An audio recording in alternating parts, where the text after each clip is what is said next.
Outside of the front screen projection evidence, which I believe nails the fraud of the Apollo landings, there is other circumstantial evidence that forces the conclusion even more in the direction of Kubrick directing the entire Apollo missions.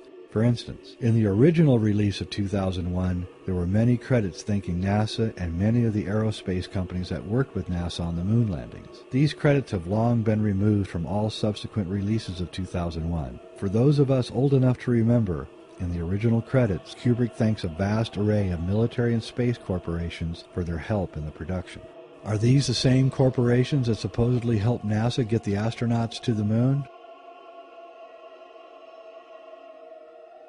One has to wonder, what kind of help did they give Stanley, and for what price?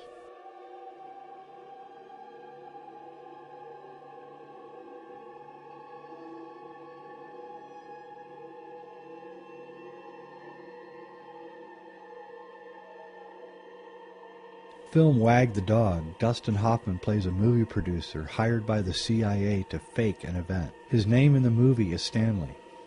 In that movie, Stanley mysteriously dies after telling everyone that he wants to take credit for the event that he helped to fake.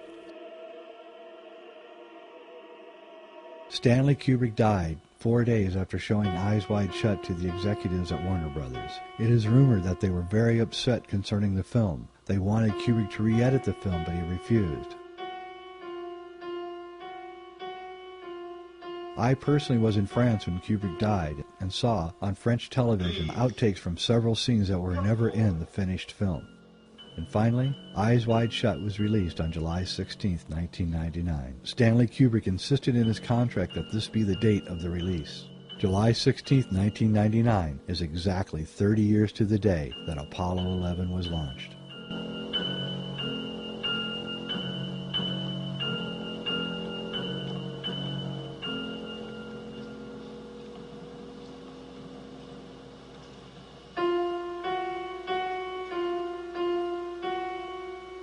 May I have the password, please? Fidelio.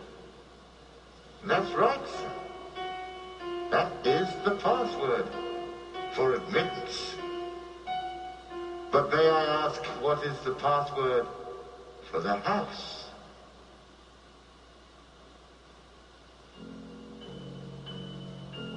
The password for the house. Yes?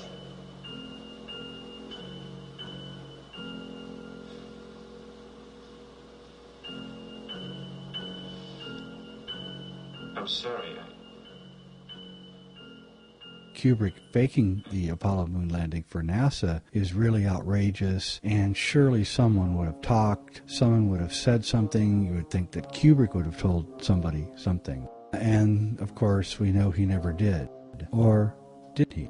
And that's where I'm going to go next, because I'm going to show you that, in fact, Kubrick made a film which described the ordeal of faking the Apollo moon landing. Because overtly explaining that he was involved in the faking of the Apollo moon landings would probably cost him his life, Stanley chose a vehicle to describe what he went through to fake the Apollo moon landings. And I'm about to show you that that vehicle was the film The Shining.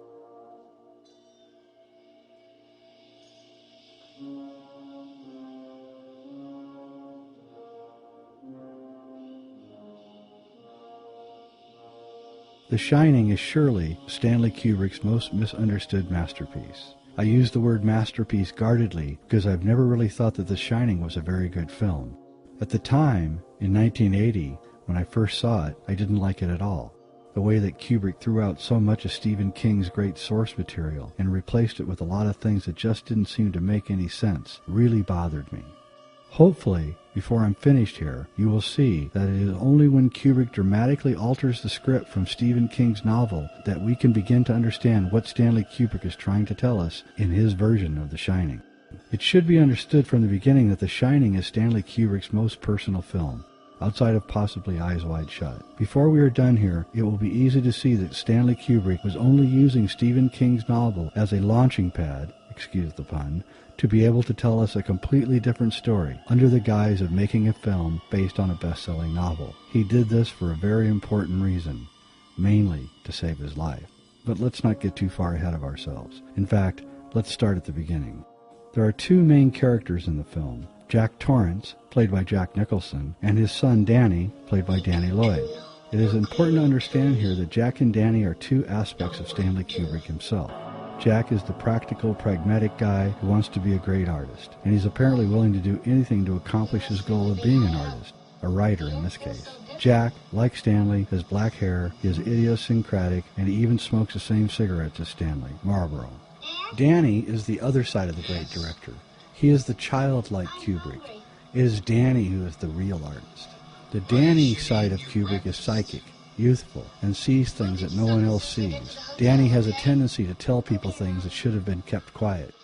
The opening of the film takes place with us witnessing Stanley's pragmatic side, Jack, cutting a deal with the manager of the Overlook Hotel.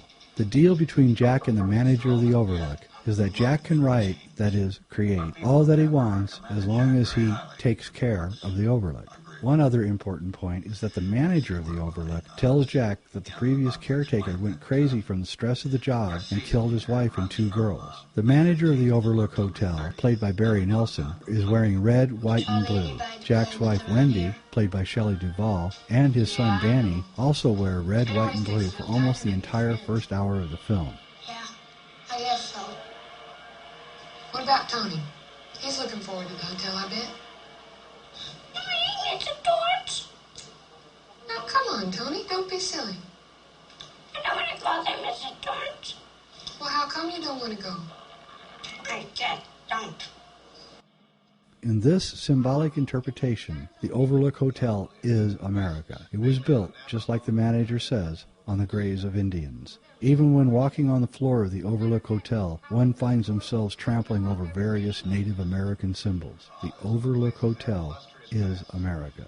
Like America, the Overlook Hotel is new and shiny. It is ostentatious, corny, and architecturally boring. As the manager tells Wendy, all of the best people stay here. Lots of movie stars. Royalty? All the best people. But there is something very deep happening. Kubrick brushed shoulders with the elite of the world. He knows what's going on, and he's using this movie to tell us. We begin to understand Kubrick's story from his use of symbols. As I like to say, if a picture is worth 1,000 words, then a symbol is worth 1,000 pictures. For it will be through the use of symbol that the real story of The Shining can be revealed. Barry Nelson, who plays the manager of the Overlook, while interviewing Jack, has an American eagle right behind his head. It is as if the eagle is the power behind the manager. Not only is the eagle the symbol of America, but it should be noted that the lunar lander of the Apollo 11 mission was called the Eagle. To the manager's left on the desk is an American flag. Symbolically, the manager is the face of the government of the United States. Jack has cut this deal with the government to be the caretaker of the hotel. It should be noted that Barry Nelson is wearing a toupee, which makes him look suspiciously like John F. Kennedy. The manager tells Jack that his main job is to prevent the Overlook Hotel, that is America, from appearing like it is decaying. The manager reiterates that this is Jack's primary responsibility. It's not a very demanding job. The only thing that can get a bit trying up here during the winter is a tremendous sense of isolation. On their first day in the hotel, Danny has a vision of the previous caretaker's daughters, and he sees that they are twins. The previous caretaker's daughters were not twins in the Stephen King novel. This discrepancy between the book and the film will grow in importance as we continue. Jack, Danny, and Wendy also meet Dick Halloran, who is the cook for the Overlook. He befriends Danny, and it is through him that Danny discovers that he is not alone when it comes to psychic ability. Dick warns Danny to stay away from room 237. Jack, Wendy, and Danny have now fully moved into the hotel. There's a long, cold winter ahead of them. At first, Jack loves the hotel, but he is having problems with his writing. Also, he cannot sleep. Meanwhile, Wendy and Danny are having fun. Jack is not writing. Instead, he is throwing a tennis ball at the wall in the room where his typewriter sits. On the wall, which is being struck by the tennis ball, is a Native American artistic motif that looks suspiciously like a group of rockets about to be launched. Finally, Jack throws the ball away and it disappears into the darkness of the hotel.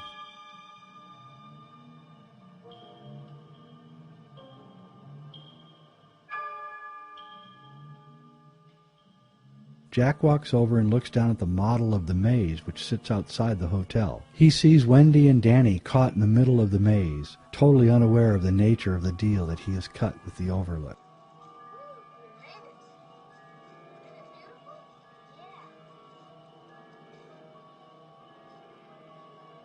When Shelley Duvall and Danny are running towards the maze, Shelley says, "The loser has to keep America clean." Loser has to keep America clean.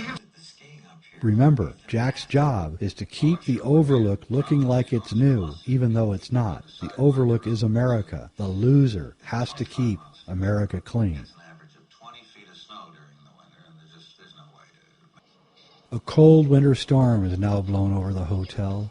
The storm is a symbol of the Cold War between Russia and the United States. Of course, the Cold War is also one of the driving forces for the entire reason for faking the moon landings. We were living in a very dangerous world, and it was shrewd to hide our advanced technology from the Russians. This is one of the reasons for the bears that are seen all over The Shining. The Russian bear, in his competition for the race to the moon, was a driving force behind having to fake the Apollo moon landings. Jack, his family, and the Overlook Hotel are trapped in the cold, just as America was trapped in the Cold War with Russia.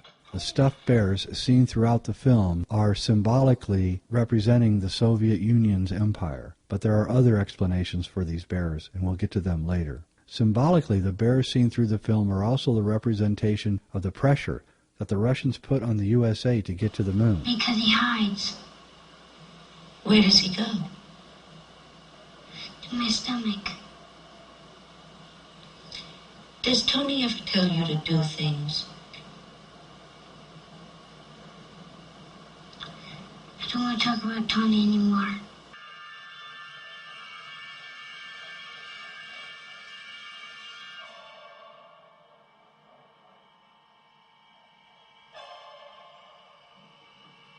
Danny is racing his tricycle down the hallways of the Overlook.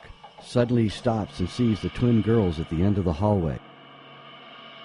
In unison they say to Danny, "Come play with us, Danny, forever and ever." Come play with us, Stanley. Forever and ever and ever.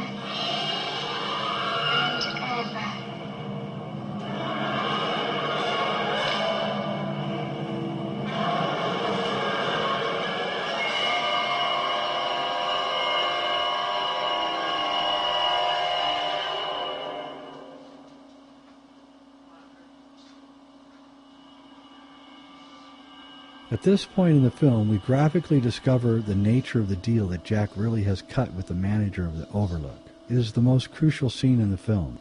Danny is in a hallway playing with his trucks. Please note that the carpet has these strange hexagonal patterns in them with a long line in front of the hexagonal pattern. Now look at these pictures of Launch Pad 39 at Cape Canaveral and see that their launch pads look very similar to the patterns on the carpet that Danny is playing on. Also, please note that Danny is playing with trucks, and it looks almost as if the trucks and everything are on the launch pad surrounding the rocket. But where is the rocket?